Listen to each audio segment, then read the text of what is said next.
আসসালামু আলাইকুম ওরহমতুল্লাহ। প্রিয় দর্শক, আজ আমরা এমন এক প্রশ্ন নিয়ে আলোচনা করব যা আমাদের মুসলিম বিশ্বের বর্তমান চিত্র দেখে বারবার আমাদের মনে উঁকি দেয়।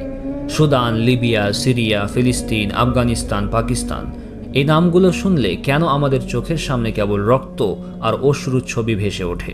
আজ আমরা মানব সৃষ্টির সেই আদিম দৃশ্যে ফিরে যাব, যেখানে স্বয়ং ফেরেশতারা আল্লাহকে জিজ্ঞেস করেছিলেন, আপনি কি সেখানে এমন কাউকে সৃষ্টি করবেন যে তাতে ফাসাদ সৃষ্টি করবে এবং রক্তপাত ঘটাবে?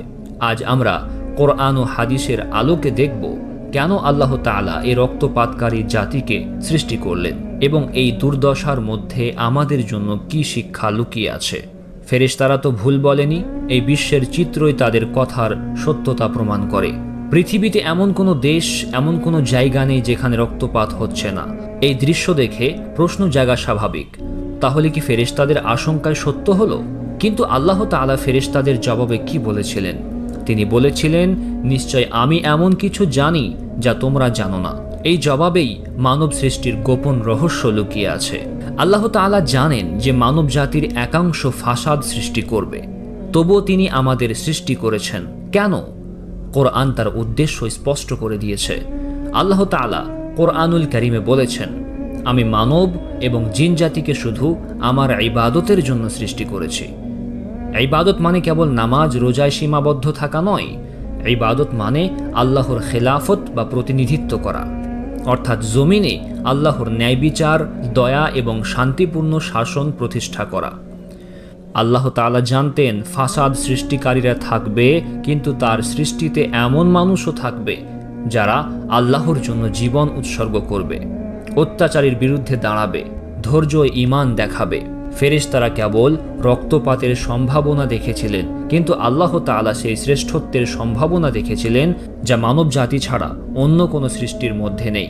আমরা যে রক্তপাত ও ফাসাদ দেখছি, ইসলামী পরিভাষায় এর নাম হলো ফিতনা বা পরীক্ষা।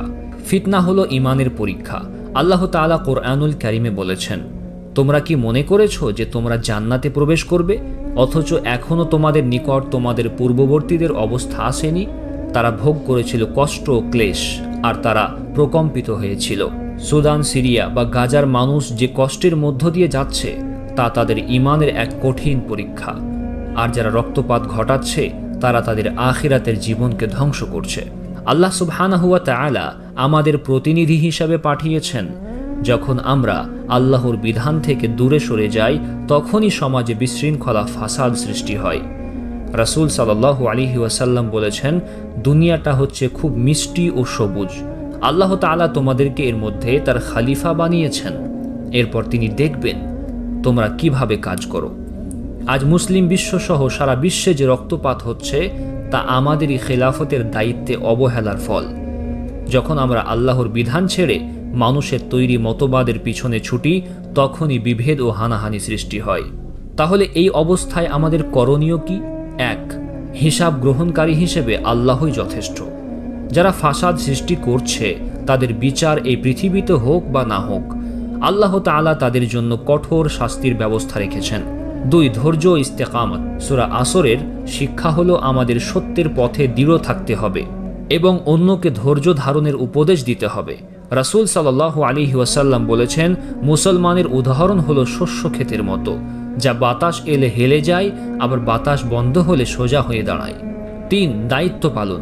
আমাদের এই উম্মাহর মাজলুমদের জন্য সাধ্যমতো দোয়া, সাহায্য ও সচেতনতা সৃষ্টি করতে হবে।